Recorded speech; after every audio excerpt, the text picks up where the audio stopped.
The Nissan Nation podcast is a presentation of DRB and KGB Media.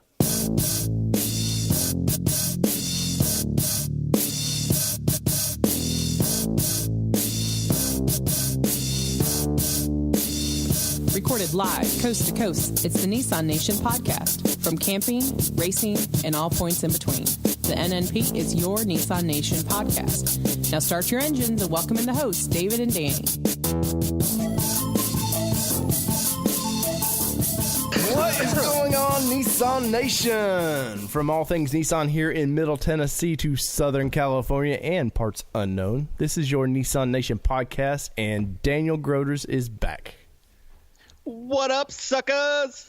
I finally get invited back to my own podcast. Captain Adventure over here. You can't either he's working on his race truck or he's out exploring the world, man. What's up, Dan? Not much, buddy. You know what? Moving and shaking, dude. You never stop. ABC always be closing, and sometimes I close my own doors and I don't know where to open the next, and then I find myself in a room full of closed doors. It's like that. Damn, it's like that scene in The Last Matrix or whatever, where that key dude's like opening up every door and you just go somewhere. And it's like eventually Danny will pop out and we'll see him again. I think I pop out doors. Who knows where I'm going to pop out, man? Well, there's enough euphemisms. I don't want to go there. So, dude, how the hell have you been, man? So, last I seen you on social media, you were polishing up your truck a little bit, man. What's the word on the street about that? Well, I was polishing up my truck, and then I took it out and beat the piss out of it again. The poor dragon is beat up. Dude, my truck is getting haggard, dude. The red dragon. I freshened it up. I had put some new lower control arm bushings in it, and because those were blown out from you were in the truck. Yeah, yeah, you could tell. Slapped a couple new bushings in it, basically band-aided it together. Not band-aided it, but the least possible. I should have put whole arms, because now I just looked at my lower ball joints and they're torn, and they're going to be causing problems very soon, I'm sure, especially after this last trip. But I need to go through the whole truck. I need to really go through the whole truck, rebuild Heims, pull stuff apart and start really, because when you beat the truck like I do, everything wears about 10 times faster. Yeah. So it's in dire need of a lot of love. Well, every time I see it, you've got it on the rack at your shop, looking at it, man. Well, that's minor maintenance, so that I can take it out and use it hard, and then I put it away wet, and then I do minor maintenance right before I use it hard again. Well, dude, between that, I take care of it. Well, but it looked like from the pictures of the Rogue Overland, what was this, the winter trip? Winter expedition, and believe me, Dave, this was one hell of a winter expedition, man. It had the winter part deep in the winter. I seen pictures of this Southern Cal family, and they're all in winter jackets, and I was like, well, that's not the California I know. Yeah, well, this is was it like 70 degrees, and you guys were bundled up? No, Dave, no. The first night was 17 degrees. Wow. Camping out in a tent. The second night was it was a balmy 30, and then the third night was about 20 degrees. Wow. So we got one good night of sleep in 3 nights, 4 days. Did you learn any lessons from when I brought the hot hands when we were in the little tent? Did you get any of those little here's the deal, Dave. My daughters and my wife all had about 14 hot hands, and extra, and they had their mummy sleeping bags, which are rated down to 20. But 20 for a child is not the same as 20 for a grown adult. Right. So they were freezing the whole time. Everything, I was warming up Nalgene. I was pouring boiling water in Nalgene bottles and sliding them in their things. And the third night, I had my little 8-year-old inside my mummy bag, like snuggling her up. And with that, you can't move. So I was like cramping up, and nights were really rough, rough and hard. But I'll tell you what, Dave, teaching my little girls how to tough it and overcome and stay having a good attitude when stuff's really shitty. I'll tell you what, man, There's nothing on this world that could teach him that other than just going out and doing something hard. And the thing is once you woke up, packed your stuff up, and had a little breakfast and coffee or tea or whatever, and got in the truck and got going, we had awesome days. I mean, the days were fantastic. We saw all kinds of cool stuff. We cruised through the desert. We went through some good off-road stuff. And the evenings were, we had long underwear on and some good winter clothing and stuff like that. So we were fairly warm during the day and in the evenings, because it would get up to 40, 50, sometimes 60, depending on where we were. So it wasn't too bad during the day, but once we so that was fun. But it's just at nighttime, man. It wrecked us. I bet, man. I bet. And of course, you new CVT tent that I seen that you had on there. I don't know if it was a demo or something you were trying out or what that was about. That's Expedition Overland's CVT. He hooked me up just because my little front runner. Yeah, you're not putting does not fit 4 people. It barely fit me and you, man. Yeah, that's a maybe 2 adult tent. Plus, that thing's not as thick. It doesn't have as thick of a pad on it. It doesn't have a moisture barrier under the pad. Right. So the front runners, that's almost like a beach. I would call that a beach tent. Maybe 2-season tent. Yeah. Yeah. Beach tent. The CVT was great. It's big. It was a promo tent, so they've actually changed a bunch of things on that tent to make it better. Mm-hmm. Some stitching and some other things. It's a great tent. But 17-degree weather. Yeah. So and you're there was icicles on the inside of the tent from our wow. It gets moisture in there and it builds up on the top of the tent and then freezes. Wow. And in truth, I was pretty good. The only night I was cold was the last night, and I think that was because I had to get up a bunch of times to help with little children that needed to be warmed up and whatnot. But so as an adult with a good mummy bag, I was good. Where all did y'all explore? All over Death Valley. So the trip was Death Valley, which you've done the past couple of years, right? Yeah, and which was cool is I've done this trip 4 years in a row with my daughters. It was one of the first times I ever went out there was with my daughter when she was 5, and she's 10 now. Well, maybe she was 6. I don't remember.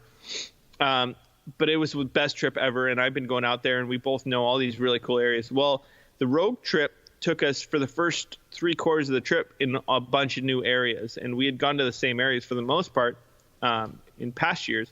So it's cool to take her, and then the wife has never been out there. So her and my youngest, we went to the Trona Pinnacles, which is just these weird dirt rock pinnacle things that are out in the middle of the desert. That's where it was 17 at night. And we checked those out, and then we went to Ballarat, which was it's an old kind of like a ghost town that Charles Manson held up at. There's a little old jail or something like that where he etched his name in the wood supposedly or whatever. And there was a couple old codgers there that was a little sketchy. Well, what was this truck I seen? We went to a little town. Yeah, I seen y'all sitting in some truck or something. Yeah, that was supposedly that was Charles Manson's truck that he had for a little while. This is all like desert hearsay, but right. Some of it might be true, some might not be, but whatever. It's pretty cool. It's just cool areas. It's just desert people and desert things. It's a weird, wild area. I don't know. The only thing I could equate it to is if you were out looking at a bunch of old moonshiner cabins or something, maybe up in the Appalachians or something. Well, that it's knowing the road guys, man, it was probably to the T of timing and everything. Yeah, it was. As always, the road guys are very efficient. They're very solid on where they're going. Everything's usually pre-run and stuff. This time, Andrew was the guy that set the whole trip up, so it was a little bit more lax. It wasn't quite as sorry, Nick. Assertively. it wasn't quite as nicked out. But no, he had been through the area, he had timed everything, and he had the schedule and all the places that we went where it was typical Rogue, where everything's really cool. He had kind of scoped everything out. We stopped at a museum out in the desert right outside of Death Valley that was really cool. So yeah, it was a lot of fun. Well, so from one death-defying thing to the next, man, how is your race truck going? The race truck is moving, and it's moving fast. Let's see. The rear shocks are in. The rear diff is hung on the shocks. The front shocks have been ordered. I'm waiting any day now. They're showing up. Should be getting a lot more work done this week. Fab work for spindles getting built. Upper control arms, I think, are going to get built. Lower control arms are already built. They need a little bit more tabs and stuff to get shocks mounted up on them. So front suspension will probably be starting pretty soon. There's still a bunch of cage work that needs to be done to get the cage up to par. But right now, I'm kind of at the mercy of our fabricator over at BTF. He's super busy. He's got a ton of work coming in and out. Well, now the last I remembered, you had some of your control arms and stuff built already, right? The lower control arm, the front lower control arms were built. They're kind of 3/4 built. They still need to have inner mounts put in, the inner heims, I believe, and the outer ball joints put in. But for the most, not the outer ball, the outer heims put in. But for the hard part of those are pretty done though, right? Yeah, a lot of the welding in that. So they're kind of like I said, 3/4 made. They just need to be finish welded in. Once he has all the stuff, then he can start lining it all up and get it mounted up. But me and my buddy are so motivated to get this truck done. I can't tell you how motivated we are. The money is pretty much there for it, and it's going to come down to how fast our fabricator can get it done. So you're not donating plasma currently to get the truck going? Not yet. But if I could get some good money for my plasma, you guarantee I'd be sucking that thing straight out with a hairdryer and a torch. I don't know how you get plasma, but I think they separate it from your blood, Dan. Yeah, man. The hairdryer and a torch. Yeah, you what you do is you get in your bathtub, fill it up, and then you throw the hairdryer in there, and that's how they separate it, Dan. Nice. They can get all the plasma they want that way. That's right, man, and it's freshly cooked for them. But yeah. So yeah, man, I seen like you've done some cool. You've got a YouTube channel that you be kicking. What called DA Groot X, if that's right. Yeah, the Groot X, DAGROOTX. Yeah, I'm trying to put a lot more videos up. I'm actually going to put up a video if I can get it finished editing. Just for the road trip, it's just going to be kind of a bunch of vlog style videos of me on the road trip, kind of what it's a little bit more of like a behind the scenes kind of a thing. Mm-hmm. of what happens at the road trip, because the road guys, they put out a really polished, beautiful video of the trip, and you'll see all kinds of cool stuff with some interviews and whatnot. And I just took a bunch of selfie videos, and I'll be putting those out. But I'm also, and that's kind of just part of the vlog portion of my YouTube channel. And then as well, I'm going to be, documenting my race truck build. So every time I go down and check on the truck, anytime I get new parts, I'm going to, try and review them or check them out and whatnot. Right. So that's what I'm pushing for. Well, so you're still thinking like early summer that it'll be on its wheels and driving around a little bit? Yeah, should be a roller in I want to say 2 months. Should be roller. That's what I'm pushing for. I'm pushing pretty hard for that. It's yeah. We'll see if that happens. Again, it's right now, money is less of an issue than it is time at the fabricators. Right. Because like I said, he's a busy guy. That thing's been sitting there for a couple of years. He's a busy guy. He's got a lot going on, and there's only a couple of guys over there. Right. So the quicker that he can, take time and work on my truck, and then go back to, making sure that he's pumping out all the stuff, that all the orders and stuff, because his business is growing fast, and he's scrambling to make sure that he gets orders out and whatnot. So custom fabrication, that's not totally where the money is sometimes. Right. So, well, he's kind of the guy in that area too, right? Yeah. He's going away from a lot of the custom fabrication stuff, and doing a lot of really cool long travel kits and stuff for a lot of Toyotas, Fords, Rangers, and Chevys and stuff like that. So he sells a lot of really cool kits. Some are well done, some are not.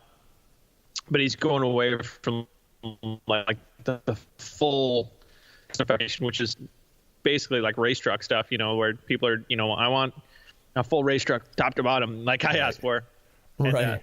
That takes up a lot of time. Yeah, because it's every part is custom. It's not like you're sitting there and you can just start bolting on parts and just going. Yeah. Yeah, there's a lot of cut, chop, weld, saw, redo, that kind of weird stuff, or sit there and look at it for 20 minutes and decide what you want to do. So there's a lot of that. Well, and speaking of a lot of that, Danny, what are you sipping on over there tonight, Dan? I'm sipping on a nice white Chardonnay. Oh, fancy! I actually went to the stupid CVS, and on my way home, and there was no beer that I could wrap my head around drinking. So I thought, you know what? I got a bunch of good wine at home, so I'll drink that instead. That your palate, your fine my Southern fine-tuned palate will no longer buy Bud Lights and Coors Lights. I'm sorry, guys. I'll drink it if I'm out somewhere and you go hand me a Coors Light and we're hanging out, dude. I'll drink Coors Light all night long. But when I'm at home and I'm only gonna have one or two drinks or 7, I want something really delicious. Really delicious. And on top of that, Dave, because I'm now a part owner of a brewery, I have extremely pretentious beer taste now too. Oh, it's unfortunate, really. I know. I've seen your send me a text and you're with your pint of whatever y'all call it, and I'm like, damn it. Well, the thing is too is on my way home, my buddy who brews the beer is on my drive home from work. So I stop there maybe once or twice a week to taste whatever's coming out of the fermenters, or whatever's getting fermented. We tasted all different kind of stages. Right. Once again, they need your finely tuned palate. Well, I'm helping with the recipes, so I want to know, I want to know what's making what, and what's tasting like junk, what's tasting killer.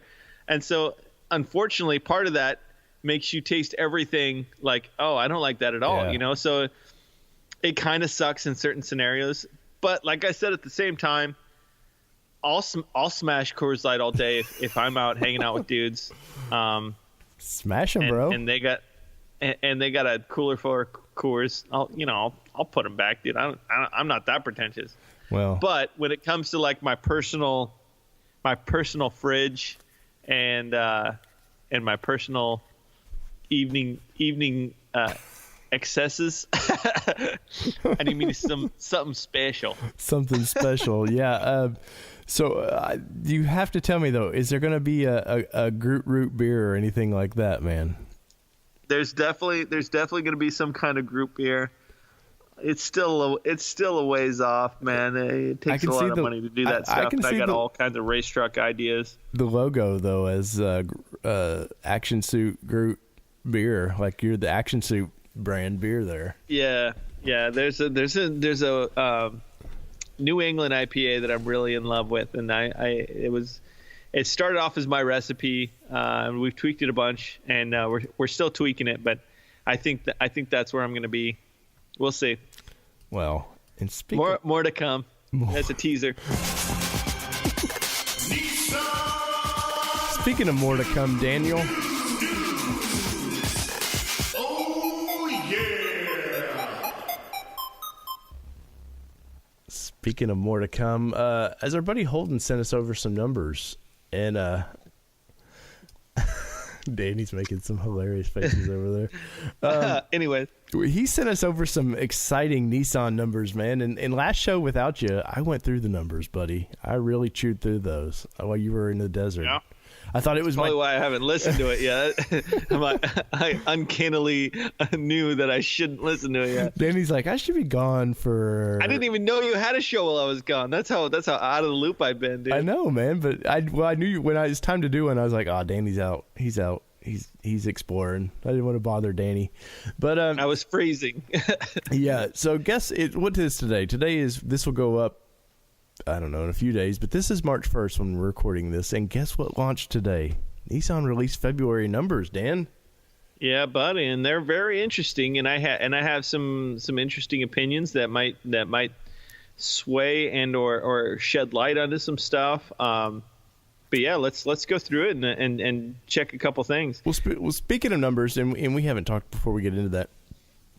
My Regal's been awesome to me and you, and once again another little shout out to them. They treated Regal, Holden, the whole family, that the owners of Regal, and from the top to the bottom, class act dudes. I mean, really salt of the earth guys. And just a great friend too. Holden's a great friend as well. And so a few of these numbers will probably be, just think now, Holden's actually sold. He's a car salesman now. They're putting him into that line. And so a couple of these numbers, Holden sold these numbers, man. So yeah, that's funny to say. So these numbers better be Holden strong, is all I know. They better. That pun was brought to you tonight by Off-Road Gorilla. Off-Road Gorilla. When you really want to hammer down a pun in gorilla-like fashion, go to Off-Road Gorilla, buy something, and then make a pun. Swing on over to Off-Road Gorilla. Oh, hey! All right, guys. So as I hinted last time, car numbers are actually down right now. Everybody is. I think the 5 or 6 years of just selling like nuts is finally starting to slow down a little bit. It's nothing freaky, but numbers are down. The car numbers are. Truck numbers are up there, man. And you're damn right. I know we're kind of an everything podcast, but you guys we've talked to y'all for 3 years now. You know me and Danny are truck guys, so it makes us super happy to see these numbers. And I know you had some thoughts on this, Danny. Yeah, well, the first thought is obviously the truck numbers are up because myself and you have been talking about trucks so much. Clearly. And the Nissan Nation podcast has a vast swath of influence across the globe. Secondly, I work part-time at my one of my best friend's tire companies. I work there 1 day a week. He sponsors my race truck.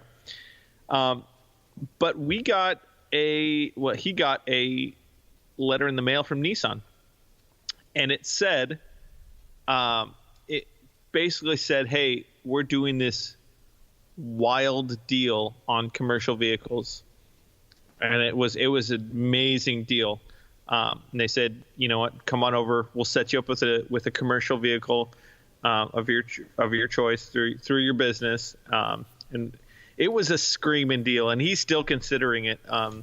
He's not super in a position to need one, but it would help the business. But I mean, it got me thinking. If they're moving Frontiers in that commercial market, because Ford moves massive amounts of units through those commercial lines, where it's just business trucks for work trucks. And I mean, Dave, you drive one of these Nissan vehicles as a work truck. Mm-hmm. Whether it's NV vans or if it's a bunch of white extra cab Titans or whatever. I think Nissan's really moving strong with trying to push their commercial line, which might add to these truck sales. So that might be a thing. There's no specific facts behind it, but that's more of an opinion piece from the growth that I think has helped with maybe Frontier sales. On top of the fact that every other truck in the line that compete with it is basically way more expensive. Well, overall, their truck sales are catching actual car sales. They're getting neck and neck total sales wise, which is, of course, we've talked about it. It's amazing that the Frontier does what it does, but I think a lot of the Frontier sales now are people looking for an affordable, little work truck, and I really do think that's a big part of it. It says here Frontier truck sales rose to 7,992 units, up 69%. That's how old is that vehicle, Dave? 13 years old. 13 years old? Mm-hmm. Good Lord. They've only changed the center console once. And the grill. Nope, they didn't change. Yeah, they changed the grill. Did it change a little bit? It changed a little bit at some point. Nothing about the motor, the transmission. The only thing really motor-wise, I know they changed the shift points a little bit just to try to squeeze out some mileage, but it's the same truck, man. And I drive. They changed the airbag logic. yeah. Danny knows about that. And there are recalls on that, so if you haven't got your letter, go check that out.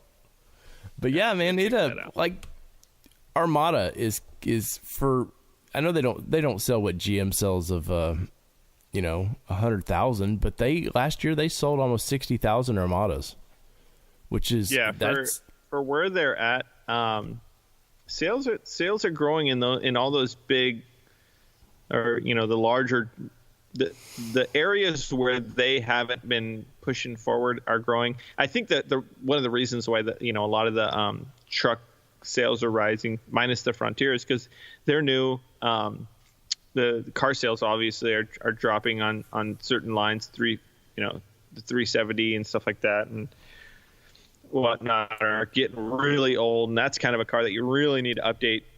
But yes, yeah, they're taking small amounts of market share, 1 year at a time. So I think that's very strong of them. I think one of the reasons, because one of the stats was February, they were down 4% from the previous year. I mean, again, this is only February, so I think with the new, and we'll talk about this in a minute, with the new Altima possibly popping out. Maybe some refresh on some other cars in their lineup. They'll probably take that back. But yeah. Well, I know. I do think. Go ahead. I know Maxima is up for a refresh. Altima is not a completely new design, but it is gonna. They'll call it a new design. The next Altima, the 19. Versa's way past due. And I got into this a little bit last show, Danny, and I was questioning, hey, Nissan, you have a design studio. Why are you not using it? Because it just seems like their focus is so one car at a time. But it's like, well, this 6 weeks or 6 months, we're going to focus just on the rims. It's like that. Yeah, it's like that slow. They got one guy in there with a ball of clay, right? And scraping and scrapping, dude. And that guy's overworked, overtaxed. They need to get a couple more boys up in that shop, man. And on weekends, he's sweeping. He's janitor for the area too. But I'm always surprised at just. Like I talked about the last show, Ford with the F-150 is every 6 weeks there's a new F-150 design out, and even GM, almost every single car manufacturer is faster. I swear, I was looking at it the other day.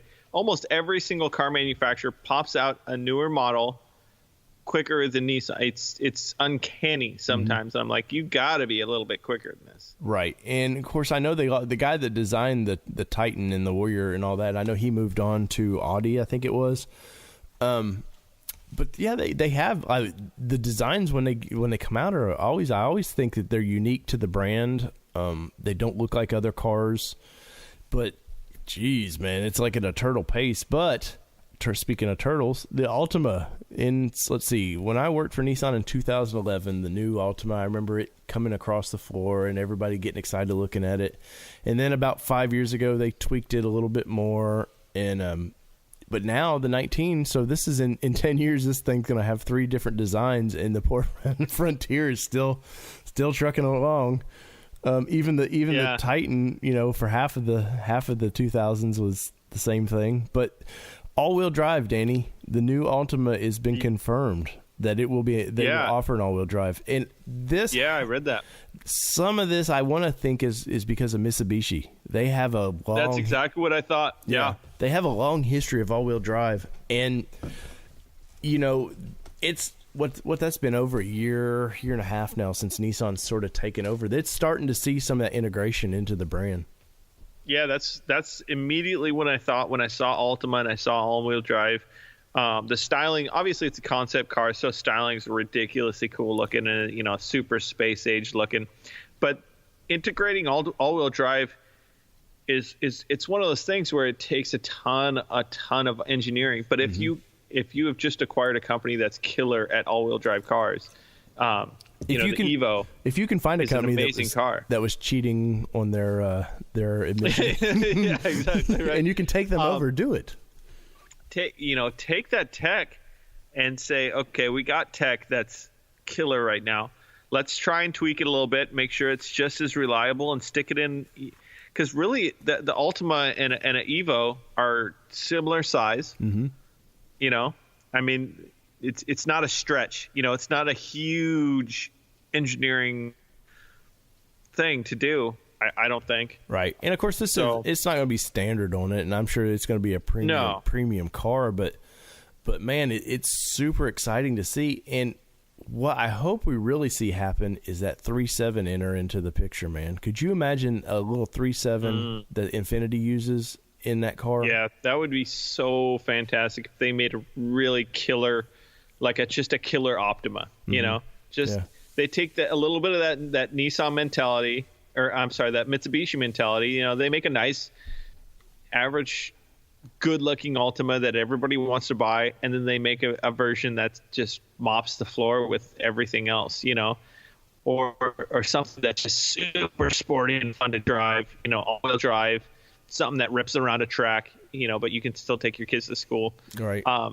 The thing I'd be into that big time. There's let's see, motor1.com has a whole article on this, and they've actually got the camo wrapped car, and it's similar to what I posted where it has kind of that futuristically prototype. It's similar to that, but it's not completely. But what it does go back to is some sharp lines again. They're kind of going away from that smooth, really super aerodynamic flowing thing, and it looks like it's going to a little bit more of the old the more mid 2000s where everything was more harsh brakes and from what I see, the Maxima was a little bit like that, right? Yeah. Well, the previous Maxima, they're still with this new one. It's a little bit, it's like the Infiniti, the Q30. It's or Q60. It's pretty smooth, but it's either that or I would like to see them bring that 3.0 that Infiniti's using, in that car in the turbo. Twin turbo one. Mm-hmm. And just that would be so killer. I know there's the Maxima fanboys out there, but I could see them doing away with it. Because Altima it's their major moving brand. So what does Maximus really do? What does Maximum really do for them? It was supposed to be a luxury sports car-y 4-door thing that hell they don't even care about sports cars right now. If you look at the 370, so make this Altima your flagship and really, man, give it some balls. Give it some. I think give it some depth. Give it you can buy a nice, affordable family car that's really reliable and extremely economic, and then make one that's freaking amazing killer. If that silver one that you posted is, it's beautiful. Again, it's a concept car, but at the same time, the lines were really, if you took a Civic and made better lines out of it, and stretched. Because the Civic's a pretty decent looking car, but yeah. Well, I will say the inside of the new Altima, it is very Civic-like, except the radio now, they're going to these tablet-style radios, and I've seen other manufacturers do it, kind of like Tesla and stuff. Well, Tesla really pushed it out. Yeah, but Tesla really pushed it out, and it's starting to really catch on, I think. And it's when I went to the LA Auto Show, and the Kicks, I saw that tablet style, an app style, head unit, I guess, for lack of a better term. That's where everything has gone, everybody's so used to their cell phones like that. Why not have a very user-friendly, very understandable style of unit that you can just... Well, and the idea of a radio is pretty much gone. I know there's still wavelength radio, but a lot of people, probably 50% of people now are listening to something besides the radio. So they want something, definitely they're comfortable with. iHeartRadio, Pandora, podcasts like ours. Yeah, it's definitely like ours. The old FM AM radio. I mean, it's still out there, but it's probably lower in the ideal section of what users are using. So going just through a couple of the numbers, like you said, the Frontier is 7,992 units sold versus the 407,000 last year. So it's up, but that varies. It doesn't seem to. They still seem to. They're cranking out. I think it was like 60,000 a year or something like that, which is awesome. The Titan is up. It's up almost 1,200, 1,300 units per last year, and of course, last year was still a new truck. So, a couple things. Rogue. Jeez, man. Well, I took my son down to Regal. I took my parents with them. It was a proud moment. They wanted to see Corbin get buy his first car on his own, and I think Grandma helped him out a little bit there. But so, what did Regal have sitting in there? They had a brand new Rogue. Decked out Rogue sitting in the showroom, man, and my dad, he's looking at it, kind of kicking the tire. Like the old guys, you see him kind of kicking the tires a little bit, and it classic. It was this. I don't know what color blue it is, but oh my god, it's just a pretty color blue. My mom fell in love with right away, and their little GMC Terrain or whatever they have, man. Hell, that thing, it's probably 8 years old and only has 30,000 miles on it. And I would like to say it was only going to church or something, But so they're looking at that car and they're kind of like, my mom's like, well, we could go home with that, And I'm like talking to my parents out. Like, I hate to be talking them out of a car sale, but it's like, hey, come on, you didn't come here to buy a car. Let's not add to the bill. And Holden's over there yeah, let's add to the bill. Let's do this. You want two? Let's three. How many you want? I got you. Right. I can see Holden doing that too. What's up? You want some cars? I got one. I got two. How many you want? He opens his jacket, and there's just keys hanging there. Yeah, keys hanging out of his trench coat. Oh, that's good. But what was funny was sitting in the dealership, and I talked to Holden about this a little bit afterwards. He's like, if we put a Rogue in the showroom, it will sell. He's like, people want to walk in the showroom and buy that car. So people see my parents looking at it, sitting in it and stuff, and sure enough, somebody went and bought it out from under them. Like, nice. Never even test drove it. They just was like, no, that's mine now. And that was funny, man. But Rogue's numbers, last year they sold 33,000 at this time. They're 38,000 now. Just going up. And I feel like some other manufacturers are starting to create cars to compete with it just because. Yeah. They're like, well, the Rogue sells so much. Yeah. Like, maybe we should make one. I don't know. I think it's people like Ford and GM that they kind of didn't pay much attention to that size of car. Mm-hmm. They they did their little Escape thing, and then that kind of worked here and then. They played around with it with some hybrid versions and whatnot, but they never really nailed it. And Nissan kind of nailed it out the gate. I mean, it took a little bit for it to catch on, but once it caught on, when it's like I was saying, the market, I think. It was like I was saying earlier. They their designs are unique to them. It's not like it came out today, the new GMC Denali whatever truck. And what did they do, man? Instead of being their own design, they start copying Ford's front lights on the F-150. They're doing that little sign of C looking lights, and I'm like, guys, do your own vehicle.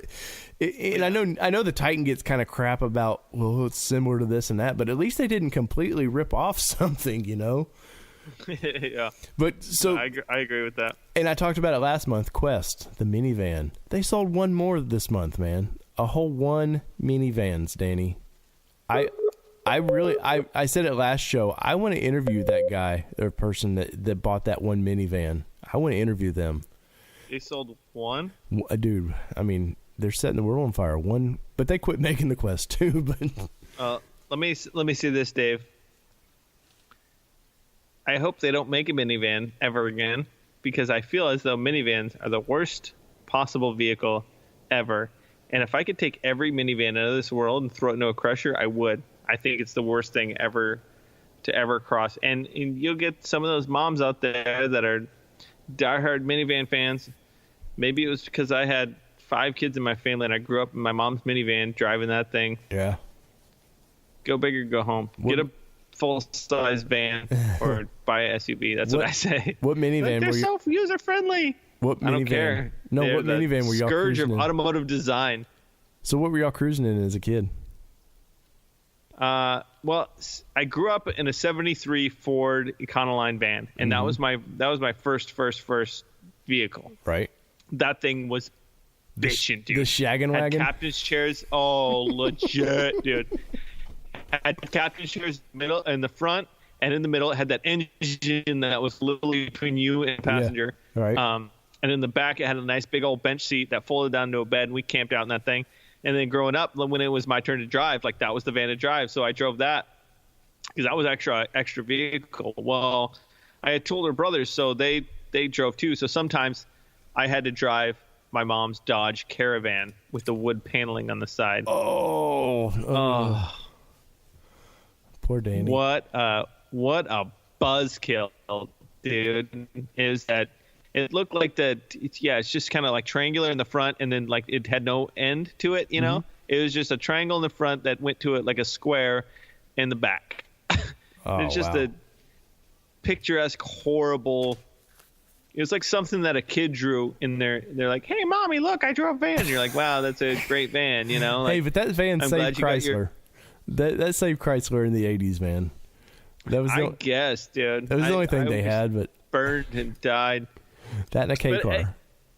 Yeah, there's no way to make a good looking minivan. I don't believe it. I saw one that was like all off roaded out and stuff. Yeah, I guess it looked cool or whatever, but you're still in a little school bus, man. I got a serious minivan hatred, and I can tell you what, my wife has a minivan hatred. That's why she drives an Armada. Damn right. You go big and use gas.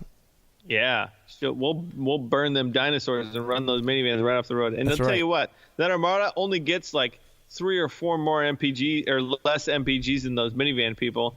And I'll tell you that I can tow a trailer with my Armada. Those minivans, all they can tow is a bunch of slimy kids.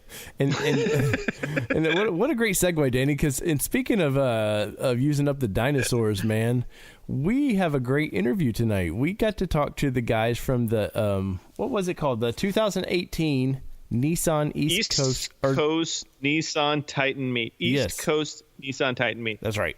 And we got to talk to Matt over there about the event, and I guess this is their 7th annual. It's in my home state, of Tennessee here. Yeah. So we of course I ragged him a little bit about where they're having it as like the wedding capital of the East Coast, which it is. So if you were in the Pigeon Forge, Gatlinburg area in August and getting married and own a Titan, stop by and see these guys. but he's a super nice guy, and I've been following him for a couple of years now, and it was like, well, we ain't talked to any Titan guys, real Titan guys. I'm a Titan guy, but I don't consider myself a real Titan guy, I guess. It's not my bread and butter of off-roading and fun, but so Danny, let's get to that interview and see what's up with Mr. Matt. Yeah.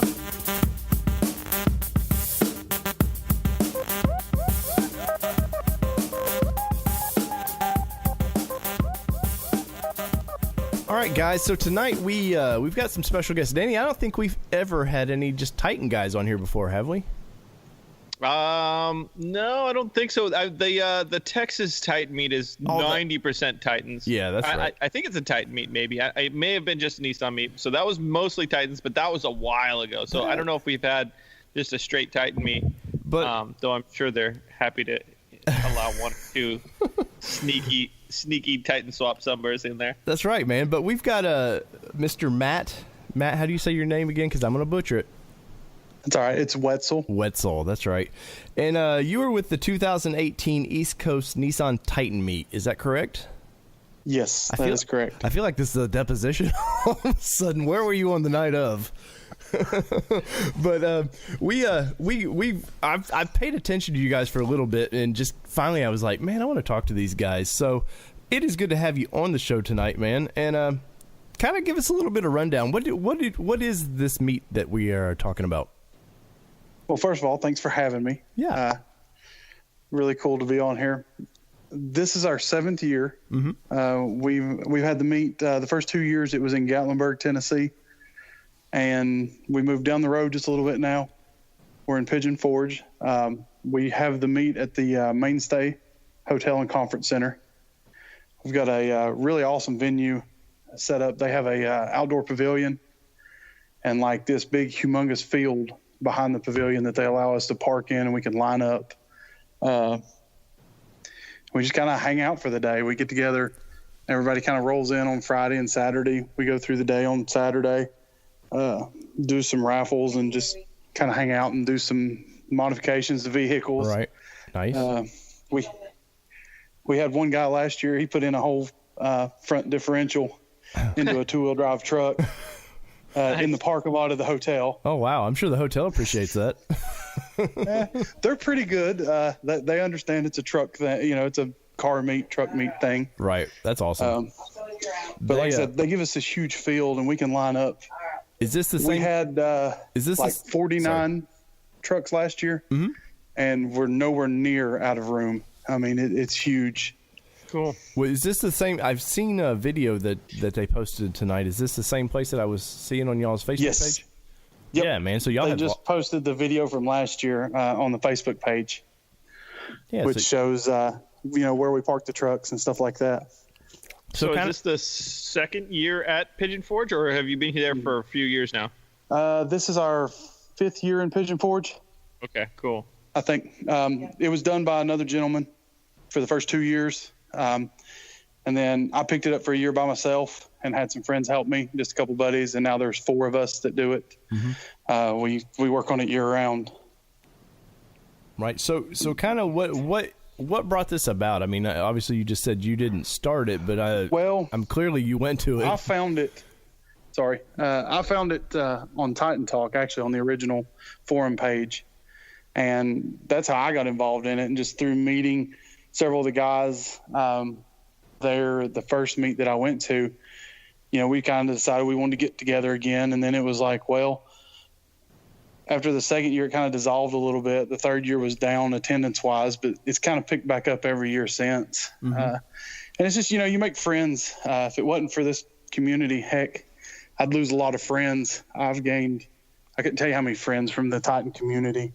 And it's just like a big get-together, almost like a family reunion style thing for us. Yeah, for sure. That's kind of how we a lot of us Frontier and Xterra guys do it when we either go to the what was previously the National Xterra meets, now Windrock or Gone Moab, and some of these events, and even if it's like a local event like we have out here in SoCal sometimes, it's so rad to be able to just like you said, it's like a family reunion. You see the same friends once a year or whatever, catch up. You follow them on Facebook or whatnot. And then as well as because you guys all have the same, love for the trucks and stuff like that, you get to follow all the mods and see them in person and stuff, right? Yes, very much so. And there's actually one other gentleman in the group who has been to every East Coast meet. Me and him are the only 2 that have made it every single year since it started. Nice. We've become really, really good friends over the years, and we really enjoy it. The venue we've got, though, is just wonderful. We've really kind of stumbled into it and been there at this place, like I said, for about 5 years, and it's really worked out well. Right. They it's hard from doing events, it's hard to find venues that like truck guys, they some of them get a little particular. But everybody behaves, we kind of follow a strict set of rules. You can't tear up their grass and stuff like that. And right. We respect everybody being quiet, so they like having us there. So I'm assuming this is it's a Titan meet for everybody, though, right? It's not just strictly 4-wheel drives or. No. No, it's anybody. It's like I said, it's family style, and we've got a couple Frontier guys that come. We've got a set of brothers who've transplanted Titan motors and suspension into Frontiers that show up every year. Right. Is that a requirement that for the Frontier guy, he's got to be Titan swap? No, no. We welcome any and all Nissan. We've got had a member a couple years ago who came to a GTR meet over in Maggie Valley, North Carolina, and he drove over the day of the meet in his GTR and just kind of come and hung out. Nice. Yeah. So he brought the Titan and the GTR from Florida. Wow. I have a guy locally like that I keep trying to interview, and somehow I think he's connected to Nissan here in Middle Tennessee, but he'll post up on the Titan pages every once in a while of his Titan, and in the background you'll see his GTR. I'm like, God, what does this guy do? Because I want to do it. Yeah, exactly. I'm jealous. Yeah, so go ahead, Danny. I was going to say, what other kind of stuff goes on at the event? I mean, you guys kind of do like a little bit of a tailgate theme, kind of, hang out and look at trucks and drink a couple brewskis and we do a lunch there at the hotel. We buy a barbecue, and everybody pays whatever it is. We kind of split it amongst ourselves, and we do like a barbecue lunch, do a raffle, and then that afternoon we all take a cruise up the mountain. Oh, that's nice. It's all pavement, it's no off-road or anything like that, but we cruise up to top of the mountain, take a group picture. That's cool. So cruise back down and then kind of split into some small groups and go eat dinner and whatnot. Well, the thing I know and about... then everybody kind of comes back and hangs out again. It's really informal, really family friendly. Right. The thing I know from Gatlinburg, though, is you go over there to get married. So, y'all have Titans getting married over there, or what's going on? We haven't had anybody get married yet. Actually, I take that back. 2 years ago, or last year, I'm sorry, one of the couples came over and got married. A couple from Georgia that came for the meet, and they got married while they were there, and that was their honeymoon. All right, hold on. So, school me as a non-Tennessean over here in California. What's going on in Gatlinburg? Is something happening up there that I need to know about? Not really. I mean, Gatlinburg and Pigeon Forge is like this big tourist area. I mean, there's everything you can imagine. There's laser tag, go-karts, putt. There's theme park. There's a theme park there called Dollywood. Gotcha. I give it 2 Ds. There's all kinds of stuff to do. And you've got the Great Smoky Mountains National Park there as well that you can go and kind of ride through. And I mean, it's like I said, it's almost like a family vacation. Yeah. Spot. Danny, Gatlinburg it's like a German community, an old German community. So what?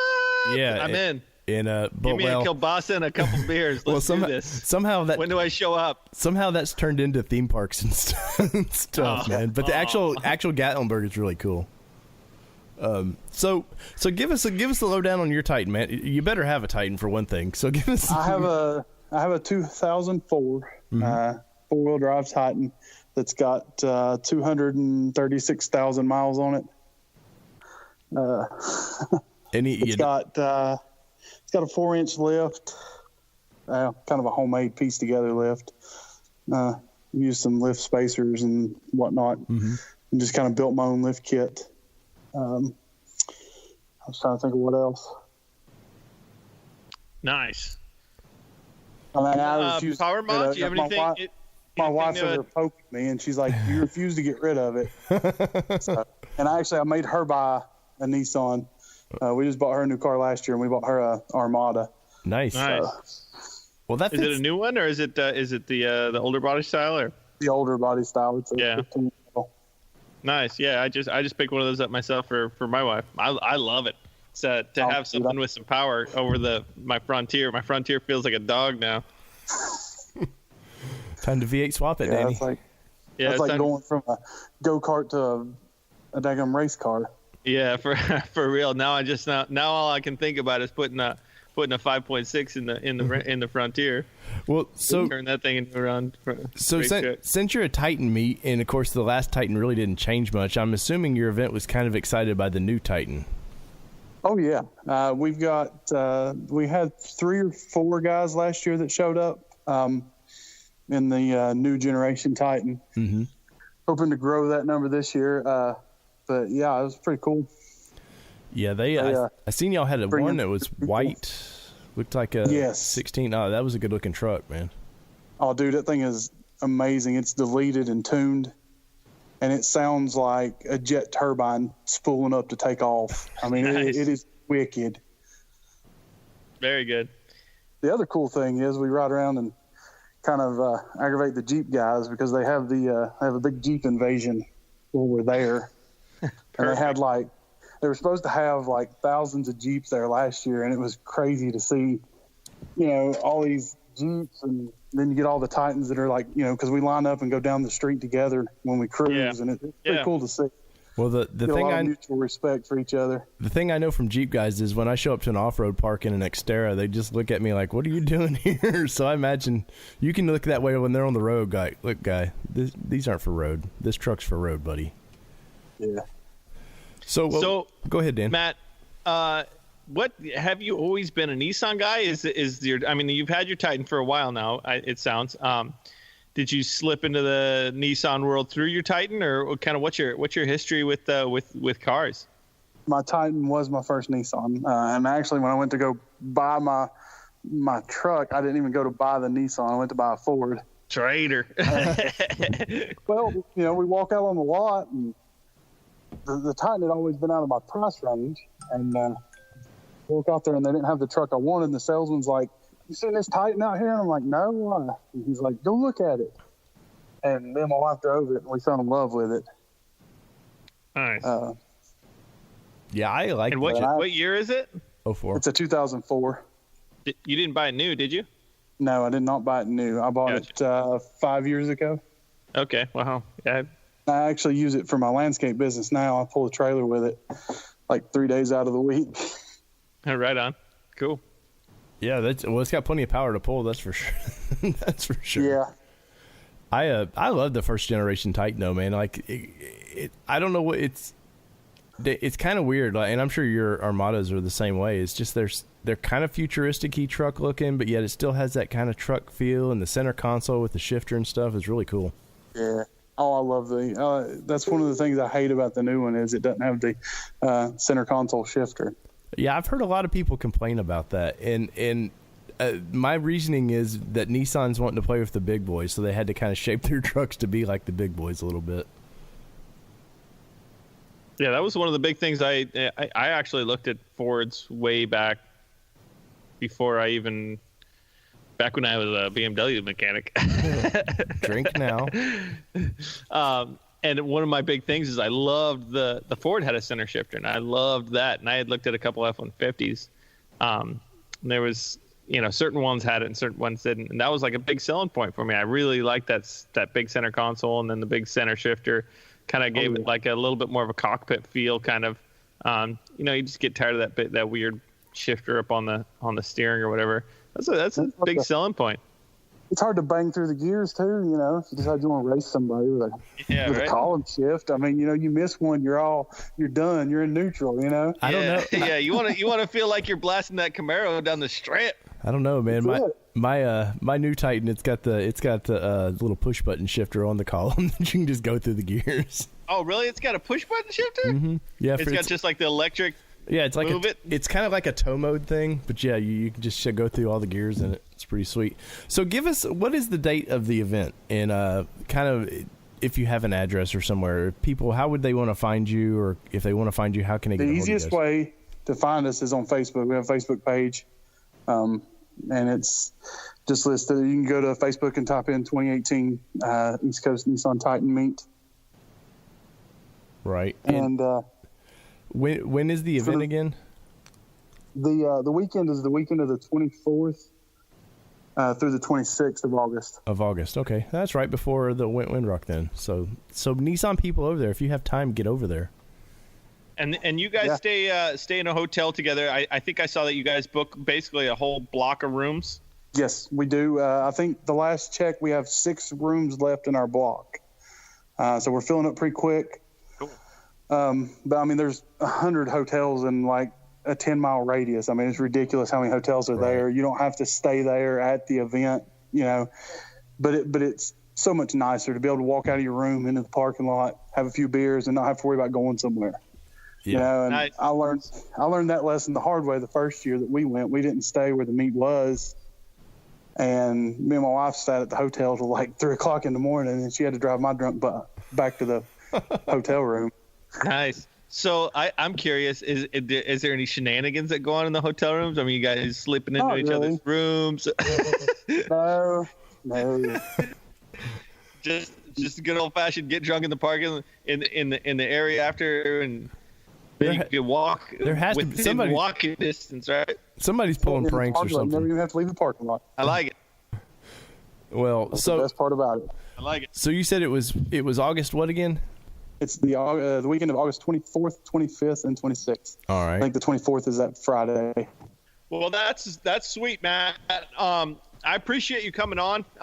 Sounds like it's a fun event. August, that's still more than enough time to ask for some time off or to plan that long weekend. Book some time out in what sounds like a beautiful area of Tennessee. I'd love to see that sometime. And we appreciate you coming on, man. I appreciate you guys having me. Giving us some time to promote the event. Of course, we always like to trend up in our numbers. We want to get as many people together as possible. So, For sure. Well, yeah. What's good for the goose is good for the gander. In our case, it's always good for us to get some more Titan guys. We kind of always started as Xterra Frontier off-road guys, and we've slowly branched out to meet lots of different people and stuff like that. So, bringing in some more truck guys, Titan guys like yourself, and getting out to those kind of guys. It's always good to bring us all together. We're all Nissan fans, and you know what? A lot of times we try and get all your parts when you crash your truck. So. I understand. Hey, Nissan Titan parts are hard to come by in a junkyard. Yeah, At least here they are. I have problems trying to find them in the junkyard here. Yeah, it's the truth. We got down here in Southern California, we got huge wrecking yards all over the place, and it's still a little bit of a chore to find differentials and anything at a decent price. I mean, they want $1 million for an engine over here. I think last time I checked, it was like $6,500 just for the motor, no trans or something like that. Yeah. So, anyways, This interruption was brought to you by Niztec Lifts. When you want interruptions, or when you don't want interruptions in your vehicle, you choose Niztec Lifts for all your aftermarket part needs.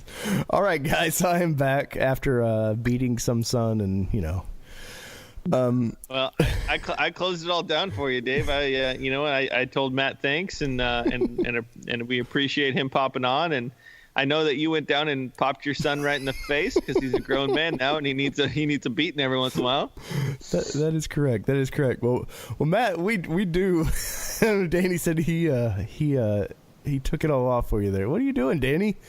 Danny's getting It's hot in my garage, dude. I see that. Well, I'm sorry, Southern California, 85 degrees. I put my space heater on because it was about 50 out here. So I had to warm the garage up because it was 50 in the garage.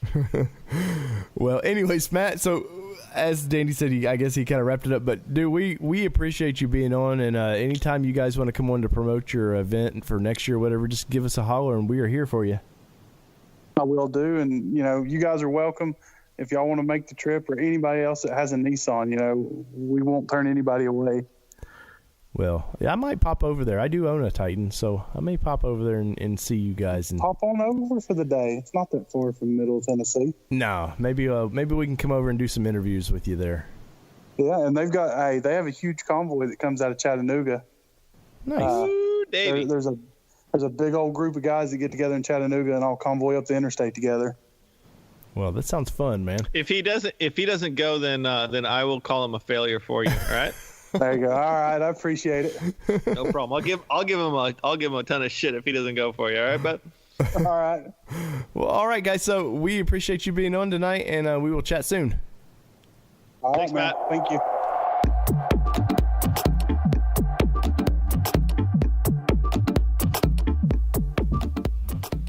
So that was Titan Talk, or whatever the forum is called. the Titan meet, man. Now I have great admiration for those guys. I'm always interested on the true off-road side. I'm always like, why do people do, like the Titan guys are a different breed, they're almost like the mini truck guys they that just grew do up. stuff a little bit different for sure. And But man, they always do like great custom work and make their rigs look super cool. And why can't they have a meet? You know, why can't they just show up somewhere and like? Well, they're showing up in force over there out in Gatlinburg. Forged pigeon. No, it's the pigeon, the forging of pigeons. The metal pigeon. No, that he said what, 49 trucks or something like that. That's a pretty solid number of trucks to go out for a meet. So that's pretty cool. That's right, man. At 15 to 16 miles a gallon, but you can't come from too far. That's a lot of T-Rexes, man. A lot of dyno power, man. Power, dude.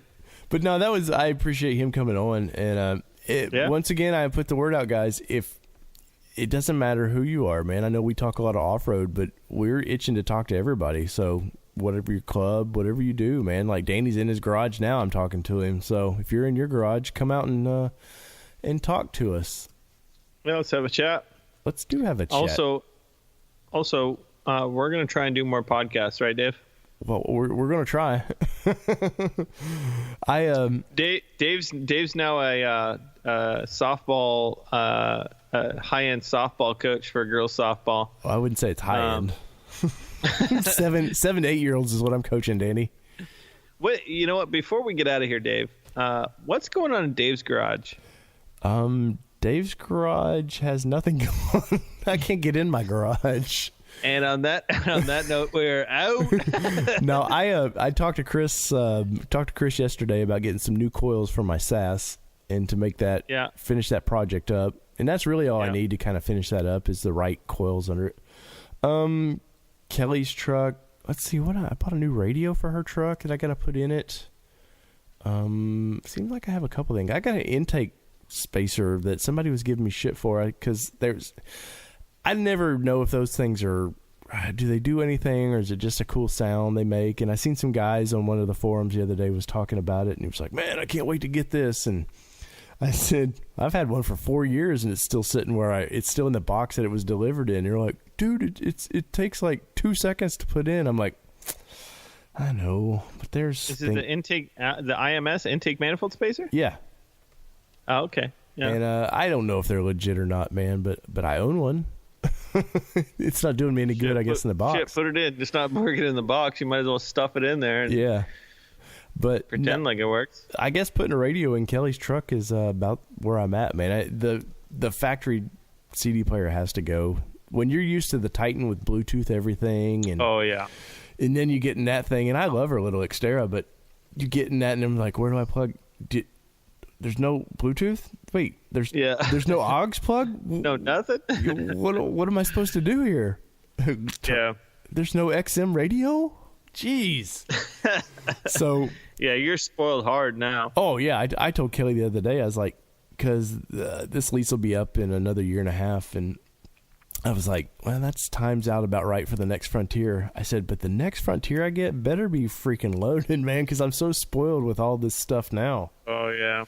Well, it better have them seats that you posted up from the Navara in Australia. Did you see them seats? Clearly I saw them seats. I knew it. I knew that would get your attention. Gracious, dude.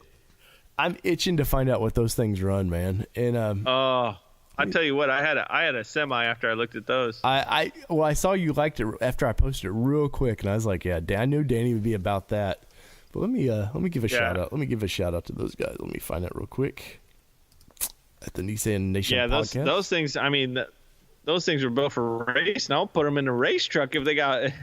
Well, the only thing I could figure. Look comfy. They're definitely a race style seat, and the only thing I could think of is like everyday use of trying to, because they've got that race hump, you know, big on the old sides. side bolsters that are a pain to get over or whatever. But I mean, I'd put those in my truck if they were reasonable.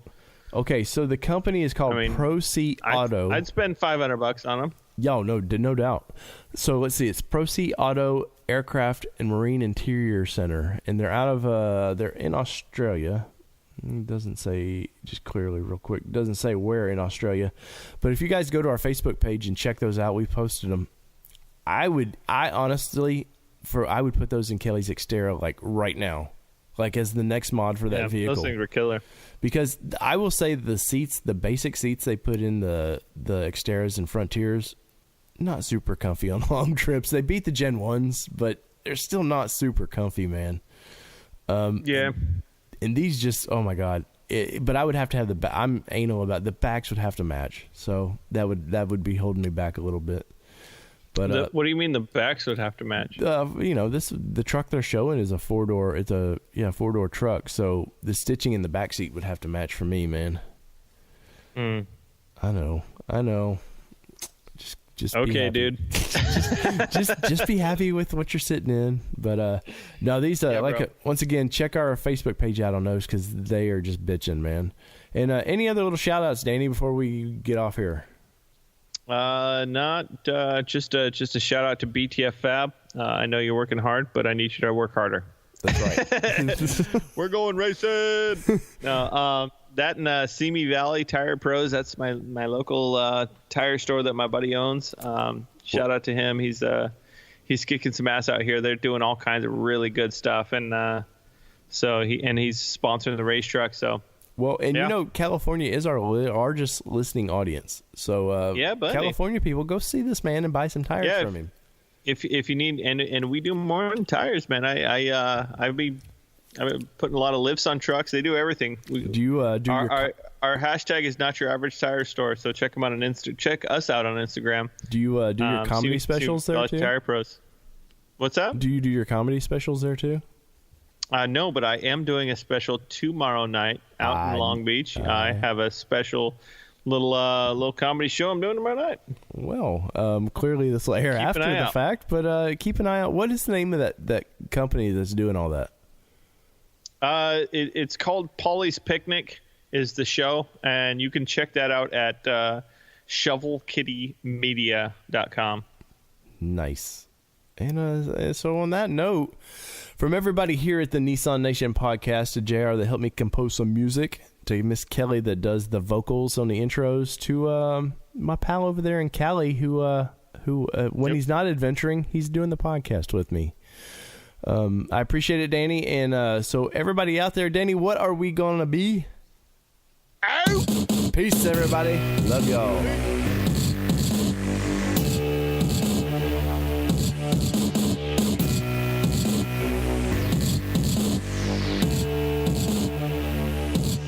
You gotta yell over your shoulder. Yell at him right now on the show. Corbin!